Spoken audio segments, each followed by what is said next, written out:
Anakin Skywalker's breath caught as he leaned forward. He had never seen such a beautiful approach to a planet.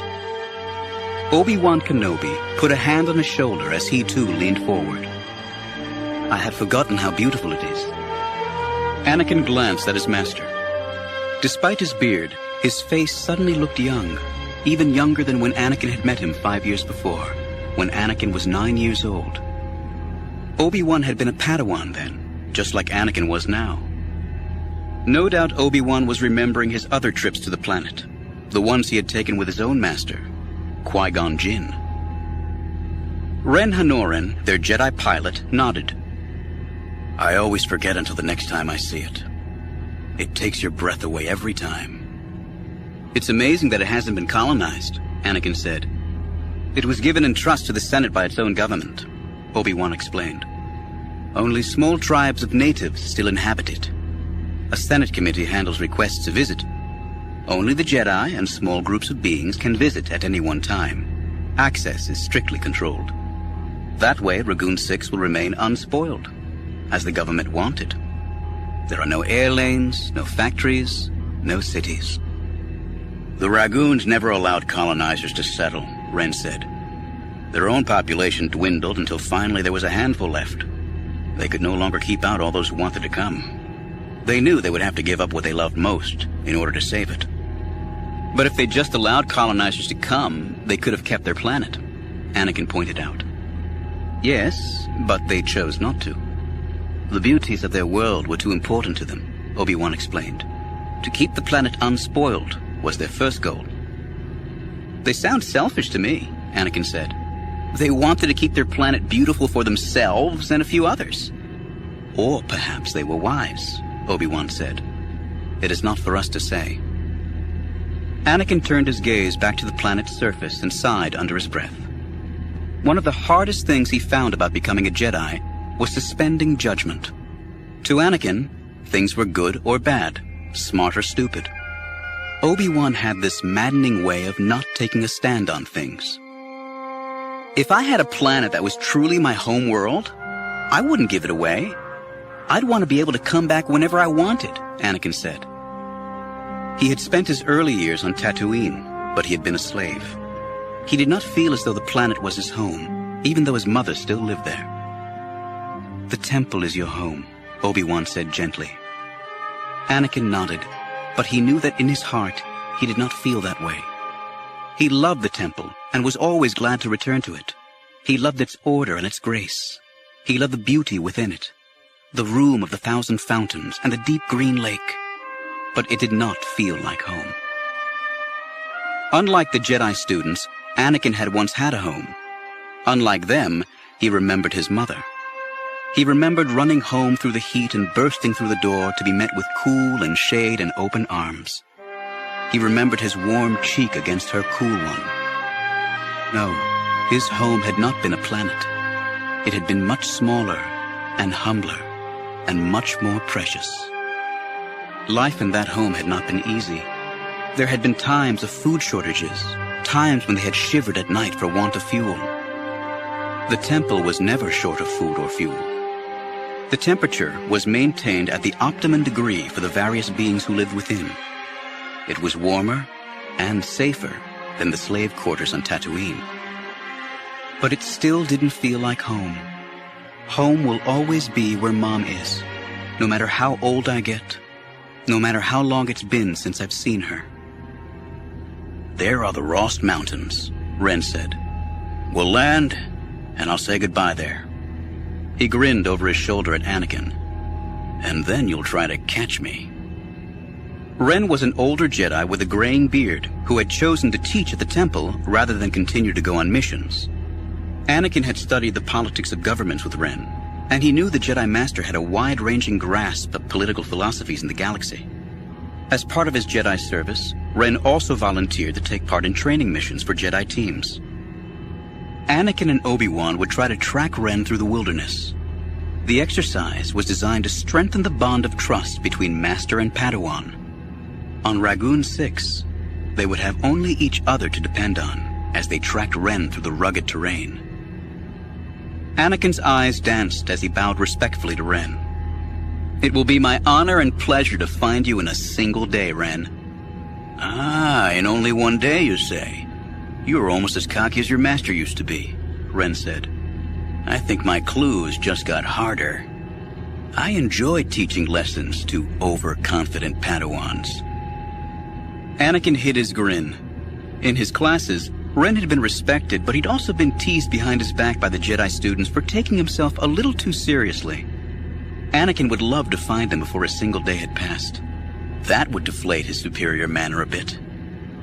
Still, Anakin couldn't help wondering why Obi-Wan had decided to take him on this training exercise. He already trusted his master with his life. They had been on difficult missions together. He had known him since he was a boy. Every mission brought them closer. Why did they have to take a detour for what seemed to be an elaborate game? They skimmed over a meadow lush with wildflowers and tall green grass. Above the grassy field, snow-capped mountains hugged the tiny meadow. The sky was deep blue, streaked with violet. Anakin could almost smell the fresh scent of the flowers. He had never seen such a lush world with so many vivid colors. Wren landed the craft expertly in a sheltered spot tucked into the rocky side of the mountain. He accessed the landing ramp and turned to them. Remember, you must leave your comm links aboard ship. No homing devices or droids can be used. You must rely on each other and the Force. Anakin and Obi-Wan nodded. They both knew these things, but it was part of the ritual that Wren repeat them. They placed their comm links in Wren's hand, and he stowed them in the secure storage bin. If you can't find me, we will meet back here in 10 days. Pausing only to sling a survival kit over his shoulder, Wren nodded a goodbye. May the Force be with you. His gray eyes twinkled. You'll need it. Wren ran lightly down the ramp. He swung himself up on a flat rock, then jumped to another. Within moments, he had disappeared. Wren is certainly looking forward to puzzling us, Obi-Wan observed. He really should get out more, Anakin said. Obi-Wan turned to Anakin. Do you think Wren is taking this too seriously? No, Anakin said hesitantly. But I don't understand why a Jedi Knight would want to spend his time this way when he could be on missions. Wren has been on hundreds of missions, Obi-Wan said with a frown. He has served for most of his life. Now he wishes to give back his knowledge to the Padawans. It is a noble gesture. Noble, but boring, Anakin thought. He thought it better not to share the thought with his master. How long do we give him? He asked instead. Just a few hours, Obi-Wan answered. Time enough for us to explore the surroundings a bit and have a meal, you'll be glad to hear. We'll be on rations and protein cubes once we leave, but we can raid the ship's galley now. Obi-Wan gave Anakin a piercing look. This is designed to teach us, Anakin, but it is also supposed to be fun. Of course, Master. Anakin didn't want Obi-Wan to think he wasn't looking forward to the exercise. He knew Obi-Wan had been here twice with Qui-Gon and treasured the memory. Anakin wanted to have that same experience with his master. Obi-Wan heated up a meal for them, which they ate, sitting in the meadow surrounded by flowers. The morning sun was a brilliant yellow, casting its warmth on Anakin's skin. He ate quickly, anxious to start the day. Qui-Gon and I tracked a Jedi named Winzo Bacart, Obi-Wan said, pushing aside his plate and leaning back on his elbows. It was our second trip to Ragoon-6. On the first trip, we had to cut the exercise short. I didn't know why at the time, but Qui-Gon had received a disturbing vision about Tal. I've heard about her, Anakin said. She was supposed to be brilliant. She was. Brilliant and funny and kind. She was unique. Obi-Wan looked out over the meadow. She was a great friend of Qui-Gon's. I don't know if he ever truly accepted her death. But a Jedi must accept death, Anakin said. It is part of life. Yes, Obi-Wan said quietly, his gaze still far away.